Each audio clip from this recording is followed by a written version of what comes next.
Hey guys, it's Chelsea and I just wanted to do a little Q&A. I am getting a lot of direct messages. All happens in the DM, like it goes down in the DM, right? It apparently does go down in the DM because I get questions all the time in my direct message on Instagram of how I lost weight, how did I do it, what's the most important thing. So I figured that I'd just get some actual questions and answer them for you so that you can know a little bit of my journey and how I lost about 60 pounds. During the summer, that goes down to about 50 pounds, but still, it's a lot of weight. So let's get started. The first question I got was if there's any one piece of advice that you would say is number one diet takeaway to be successful. I'd say the number one diet takeaway to be successful is to start working out. It's not really a diet thing. When you work out, you have this kind of mentality that you don't want to mess up what you just did at the gym. And I know some people say it's backwards because they actually get way more hungry and so they actually just like mess it up by eating more. But I'd say that if you really are serious about eating right, then you want to start being active. So as soon as I started getting to the gym more often, I started being more conscious about what I ate. If I was to say just with diet what I did, it was to get the bad food out of my house. I mean, I do not have bread, I do not have ice cream, I do not have anything. Like, I barely have mayonnaise, okay? That's probably my number one diet tip. Number two, big diet tip because I'm going deeper. I'm going deeper into this question. Number two diet tip would be to pack your lunch. So instead of going out to lunch, I went out to lunch so much in years past, and now I just started bringing my lunch. And I always figure, like, I'm actually not as hungry during the day. I think if you absolutely hate your life, you might be snacking a lot, like that's a different problem to fix. But I'd say like I'm more hungry and start to snack more when I'm at home. So if I pack good for the day, at least if I screw it up by eating popcorn, which isn't that bad, but popcorn is still, like the popcorn I get still just a treat to me, then I don't feel terrible for eating popcorn or eating, a mochi ball or whatever when I get home. Like, I never ever have anything bad for breakfast. Like, unless it's a one-off experience that I might get, like, I'm out with a friend for breakfast, which is really rare because nobody wakes up on the weekends before 11. I usually make an omelet and a smoothie, definitely some protein. I have so much spinach. Like, I have 3 huge cartons of spinach in my fridge right now. I don't even know if I'll be able to eat it, but I have spinach for breakfast, lunch, and dinner. Like, it's just such a good superfood. If you like microgreens, you can stuff those in your smoothies too, but my go-to smoothie is protein powder, which, I mean, you can find whoever you follow and find their protein powder. I pick the ones that have no sugar or very, very low sugar because I definitely don't want to start my day out with a sugar high or even adding any kind of sugar to my diet. So I start out with a ton of either microgreens or spinach. I put some protein powder, I put some unsweetened coconut almond milk and a little bit of peanut butter powder, some ice, and I always do a small amount of fruit. You don't want to overload on fruit. Sugar is sugar. I usually do like 1/4 a cup, which isn't a ton, but even if it's like frozen blueberries, it sure gets that whole smoothie to taste bomb. I've heard from so many people that lost weight that just doing one smoothie a day definitely helps lose weight. I mean, I know a lot of people are into like vegan, like vegetarian, gluten-free, all this stuff. I have like a little grilled chicken, maybe a piece of fruit, some Greek yogurt. I mean, I really don't like overload my lunches with a ton of stuff. Like, I leave room for like those almonds that I want to snack on at 3 p.m. I'd say my definite fault still to this day, and the reason I don't have abs, I want abs, and I'll get them someday, but it's like not my eating. My eating during the week is like pretty spot on. I mean, I'll have grilled chicken and salad pretty much, and avocado. I mean, I really, like, in my fridge don't have that many bad things. I don't have anything that's bad for you. That's the whole point of this. Anyway, yeah, so number one tip would be get it out of your house. Like, no bread. Literally no bread. Like, I don't care, unless it's like really healthy and you like to like spread avocado on it for one little piece of toast in the morning or something, like, that's fine, but anyway. All right, let's do this again. Okay, the next question is, did you make any changes to help speed your metabolism? I would say the changes that I made were, number one, I drank and drink so much water. And I'm not a scientist, but I'm pretty sure that that'll help your metabolism, right? Probably. Yeah, no, I definitely always get sleep.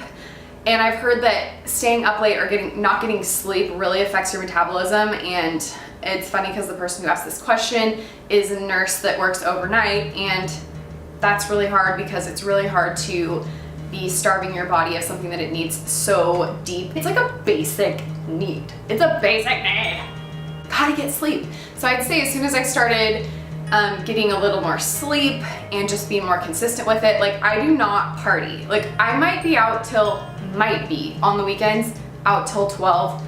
If it's really crazy night, maybe 1, but I'm definitely not drinking after 12, absolutely not. Like I need my sleep. I always try to get 8 hours, and I feel like that really helps my metabolism. That's the other thing. I don't buy like anything but LaCroix and water, and I mean, and booze, which is bad. Don't buy booze, but yeah.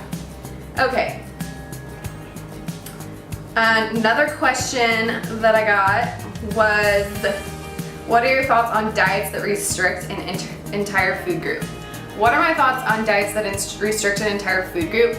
Well, I've heard people doing like Whole30 or like a juice cleanse or like whatever, and I am not a proponent of cutting things out. I would much rather see you substitute something before you cut it out. So like if you love nachos, like find a cheese that's like a substitute for cheese, like chips that aren't the worst chips ever for you. Like try to take what you already like and make it good. So like maybe cut out some of those things like on your burger, maybe cut out the bun and cut out the cheese. And so you still get that juicy burger, but you're not like depriving yourself of all the things you like. Because I think that first off, cleanses and like 24-day, 12-day, or like 30-day whole food, whatever. I mean, I think it's a good practice. The Whole30 I think is more to see like what your body responds to and what it doesn't like. So people like go off gluten and then they'll be like, I feel so much better. And it's like, well, you also weren't eating a lot of other crap and you were conscious about it. And also like, I mean, there's a lot of factors. There's sugar that could have been making that, like, you can't just blame something. I don't think we are scientists and we don't know exactly what is going on with our food and what's making us feel different ways. I mean, I totally get like process of elimination. Like if you take something out and you feel better, that's great. But I also just disagree with going on huge diets. Like I think you should all the time be 80-20. Like you're 80% good all the time and 20% you can have that cheesecake or whatever you need. But I'd say like I would never buy like a sugar cereal. Some of these are things that I used to do and I can't believe, like I used to buy Moscato. Moscato is like pure sugar, and like if you want a white wine, like, or drink rosé or drink a light white wine, a dry wine, something that isn't like just so dense with sugar. I mean, I just cut those things out. I was like, no more anything that has that much sugar, especially like you don't want to start your day with a sugary cereal. I just was getting that like Cinnamon Toast Crunch stuff, and I was like eating that every morning for breakfast, which not only was that setting my day up for me to be craving sugar the rest of the day, but it was also just not good for me at all. It probably had 0 protein. I don't know. I probably have a little fiber, but I definitely think you need fiber and protein in the morning.